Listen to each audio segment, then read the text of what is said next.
При оваа проверка е утврдено дека следните директори и заменици директори на акционерски друштва во државна сопственост немаат поднесено анкетни листови по изборот на функцијата и за нив ќе се поднесе налог за поранување, односно ќе започне прекршочна постапка. А тоа се Васко Ковачевски, директор на РЕК Битола Новаци од АД Електрани. Ѓоко Ташев, веде директор на ХЕЦ Тиквеш Кавадарци од АД Електрани на Македонија.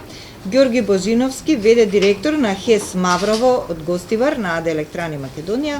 Златко Пиперковски, веде директор на РЕК Осломеј на АД Електрани од Македонија. Марин Даскалов, веде директор на ХЕС Треска Скопје на АД Електрани на Македонија. Стево Поповски, веде директор на Енергетика Скопје на АД Електрани на Македонија и Керим Халили, директор на РЕК Осломеј на АД Електрани на Македонија. Тоа што кажав, за овие лица ќе се покрене прекршочна постапка.